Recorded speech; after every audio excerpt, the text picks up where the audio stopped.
Nah, apa yang membuat kita menjadi tidak taat? Anda perhatikan sini. Ternyata ketaatan itu bisa kita buat. Ketaatan itu bisa tidak terjadi karena kita sendiri juga. Jadi perhatikan baik-baik supaya jangan sampai Anda menjadi tidak taat. Karena dengan menjadi tidak taat, Anda yang pertama Anda pasti akan kehilangan roh Allah. Itu yang pertama. Yang kedua, Anda akan kehilangan firman-firman yang ada di dalam diri Anda. Dan firman-firman itu akan dicuri oleh roh jahat. Dan yang ketiga, Anda akan kehilangan banyak warisan firman yang dijanjikan bagi kita.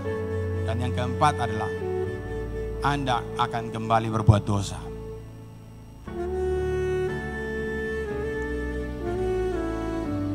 Oleh karena itu, belajar taat. Dengan kehilangan semua itu, maka Anda akan kehilangan kemuliaan Allah. Contohnya siapa? Saul. Bagaimana Saul ditolak, tapi baca di bagian-bagian yang intinya saja. Ya, baca saja. Ayat 10, lalu datanglah firman Tuhan kepada Samuel demikian. Aku menyesal karena aku telah menjadikan Saul raja, sebab ia telah berbalik daripada aku dan tidak melaksanakan firman-Ku. Maka sakit hatilah Samuel dan ia berseru-seru kepada Tuhan semalam-malaman. Ayat 13, ketika Samuel sampai kepada Saul, berkatalah Saul kepadanya, diberkatilah kiranya engkau oleh Tuhan, aku telah melaksanakan firman Tuhan. Tetapi kata Samuel, kalau begitu, apakah bunyi kambing domba yang sampai ke telingaku dan bunyi lembu-lembu yang kudengar itu? Jawab Saul, semuanya itu dibawa daripada orang Amalek. Sebab rakyat menyelamatkan kambing domba dan lembu-lembu yang terbaik dengan maksud untuk mempersembahkan korban kepada Tuhan Allahmu. Tetapi selebihnya telah kami tumpas. Lalu berkatalah Samuel kepada Saul, sudahlah, aku akan memberitahukan kepadamu apa yang difirmankan Tuhan kepadaku tadi malam. Kata Saul kepadanya, katakanlah. Sesudah itu berkatalah Samuel, bukankah engkau, walaupun engkau kecil pada pemandanganmu sendiri, telah menjadi kepala atas suku-suku Israel? Dan bukankah Tuhan telah mengurapi engkau menjadi raja atas Israel? Tuhan telah menyuruh engkau pergi dengan pesan, pergilah, tumpaslah orang-orang berdosa itu, yakni orang Amalek, berperanglah melawan mereka. Cukup baca saja di bagian yang mendengar, baca saja di situ. Tetapi jawab Samuel, apakah Tuhan itu berkenan kepada korban bakaran dan korban sembelihan, sama seperti kepada mendengarkan suara Tuhan? Sesungguhnya mendengarkan lebih baik daripada korban sembelihan, memperhatikan lebih baik daripada lemak domba-domba jantan. Sebab pendurhakaan adalah sama seperti dosa bertenung, dan kedegilan adalah sama seperti menyembah berhala dan terafim. Karena engkau telah menolak firman Tuhan, maka ia telah menolak engkau sebagai raja. Iya. Anda perhatikan baik-baik bahwa Saul ini, dia bukan seseorang yang tidak bisa taat. Saul ini dia punya kuasa, dia punya kemampuan untuk taat firman Tuhan. Jadi kenapa dia ditolak? Karena dia menolak mentaati atau melakukan firman Tuhan yang sudah jelas disampaikan. Sehingga Tuhan Allah marah. Tuhan menyuruh dia untuk tenang, dia akan menang dalam peperangan. 7 hari menunggu Samuel datang untuk mempersembahkan korban bakaran, karena itu tidak boleh dipersembahkan oleh raja, itu hanya oleh imam atau nabi. Yang kedua, dia disuruh tumpas musuh dalam segala bentuk sampai habis. Dan dia tidak lakukan. Nah, bagian pertama dari ketidaktaatan adalah ketika kita mampu baru kita tidak lakukan. Ini bagian yang paling berbahaya. Kenapa saya katakan Saul mampu untuk melakukan firman Tuhan dan taat? Coba baca. 1 Samuel 10 ayat 6. Maka roh Tuhan akan berkuasa atasmu, engkau akan kepenuhan bersama-sama dengan mereka dan berubah menjadi manusia lain. Ayat 9. Sedang ia berpaling untuk pergi meninggalkan Samuel, maka Allah mengubah hatinya menjadi lain. Dan segala tanda-tanda yang tersebut itu terjadi pada hari itu juga. Iya, dia menjadi manusia lain dan hatinya berubah. Menjadi lain artinya menjadi condong kepada Tuhan, menjadi berkehendak kepada Tuhan, tidak seperti sebelumnya. Menjadi manusia lain artinya roh Allah mengurapi dia, tinggal dalam dia. Menjadikan dia manusia perkasa, manusia yang melakukan kehendak Tuhan. Di sini kelihatan Saul tidak melakukan perintah Tuhan. Dan Saul bisa karena dia ada roh dalam dia. Tuhan sudah mengubah hatinya, dia bisa melakukan ketaatan itu. Tapi yang pertama yang terjadi adalah dia tidak mendengar dengan baik. Dia tidak memperhatikan dengan baik. Kenapa kata ini muncul? Dia tidak mendengar dan memperhatikan dengan baik. Anda perhatikan di sini. Bukan dia tidak mendengar dan memperhatikan dengan baik. Sudah jelas-jelas kok. Cuma apa? Dia tidak menganggap serius perintah Tuhan itu.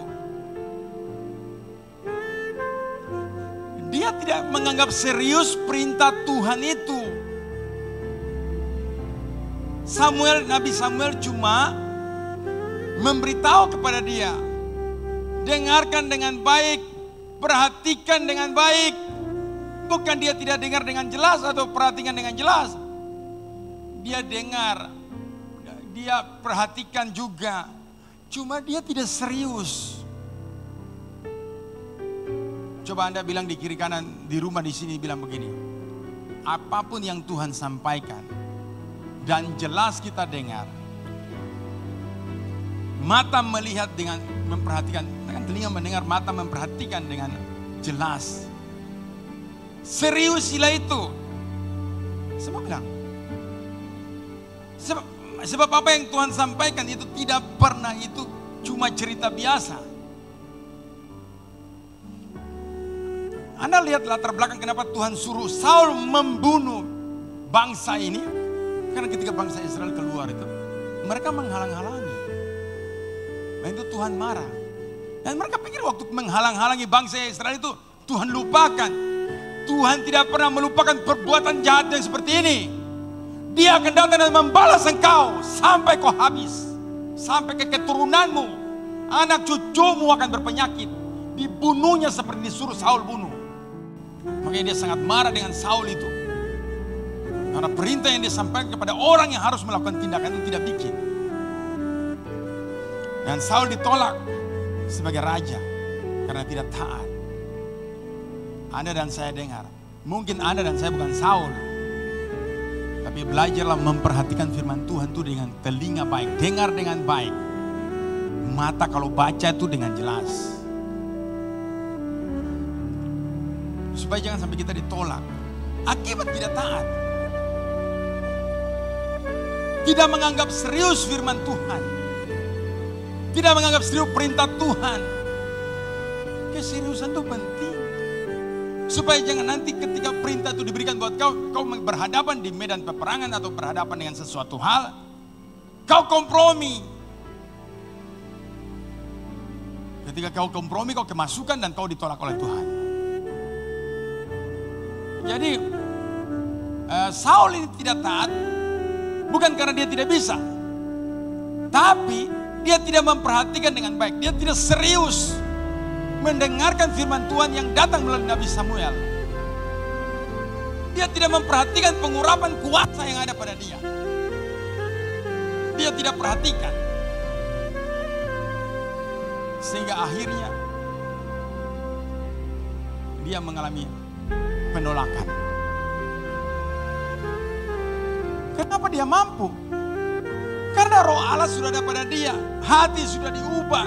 Orang-orang yang hati sudah diubah, roh Allah ada pada dia, punya kemampuan untuk melakukan firman dalam keadaan apapun. Anda kalau taat, Tuhan akan mengalahkan hal-hal yang menurut Anda mustahil untuk dikalahkan. Kalau kita bisa taat, tidak ada halangan, tidak ada kelemahan, kenapa tidak mau taat? Apa yang susah?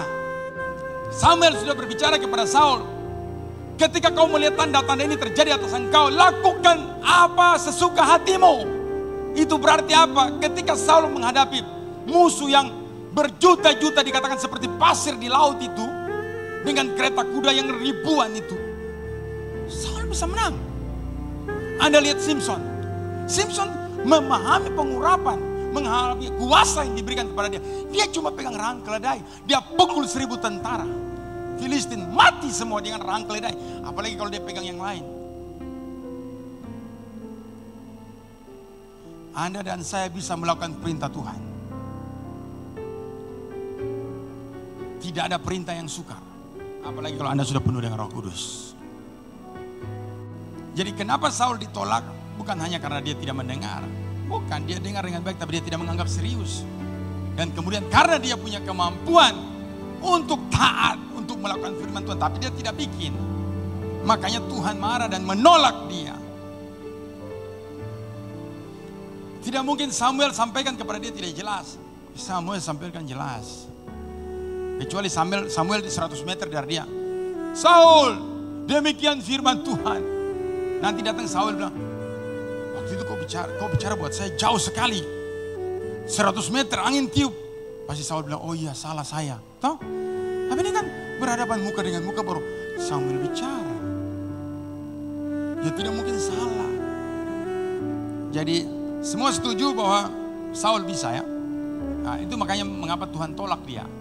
Karena bisa.